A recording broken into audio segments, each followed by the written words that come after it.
The Phillies acquire Harrison Bader. They will be sending out a outfield prospect and a pitching prospect. It seems like he will be taking over the center field position moving forward. He's having one of his best seasons in terms of average, hitting .258. He has 12 home runs on the year. That would be fourth on the Phillies, just ahead of Trey Turner, who has 11, and just behind Nick Castellanos, who has 14. Also has 38 RBIs, which is tied with JT Realmuto for 7th on the Phillies. In terms of on-base percentage, .339, which would be 4th on the Phillies. He would be 3rd in slugging percentage at .439. And lastly, OPS. Top 3 once again, just ahead of Trey Turner, who's at .774. Bader's currently at .778. He's also a guy who's not going to be afraid of the moment. He's used to being in the playoffs. 31 playoff games over his 5-year career. He has an .809 OPS in the playoffs, .475 slugging percentage, and a .230 batting average. He's had very good years in the playoffs, aka 2022 with the Yankees, where he hit .333 and had an .833 slugging percentage,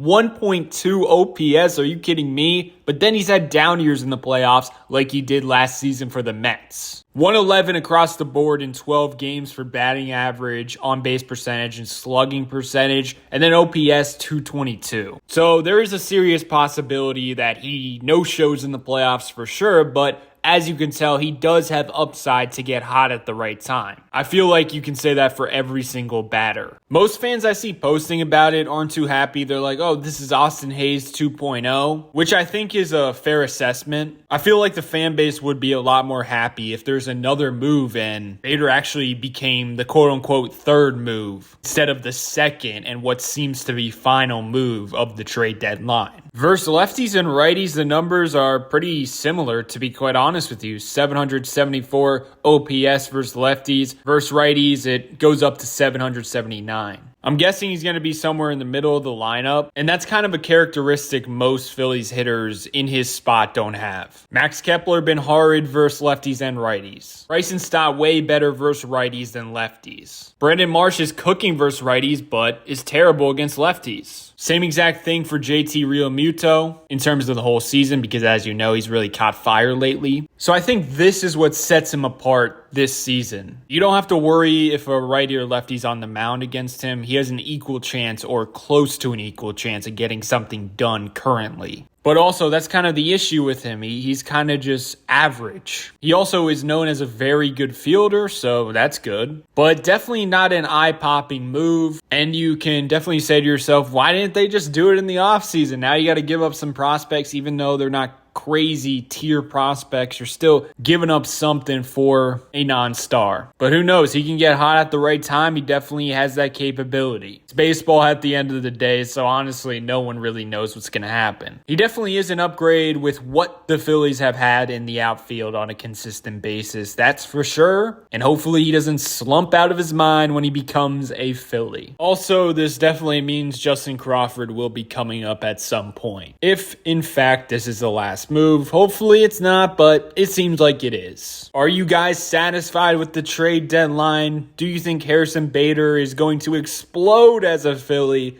Definitely let me know your thoughts below in the comment section. Detroit Tigers coming in tomorrow night. Extremely excited for that, and hopefully we see Duran's debut tomorrow. Stay tuned for a debut video on both Harrison Bader and Duran, by the way. And Crawford once he comes up, and Painter. Leave a like and subscribe. Thank you very much.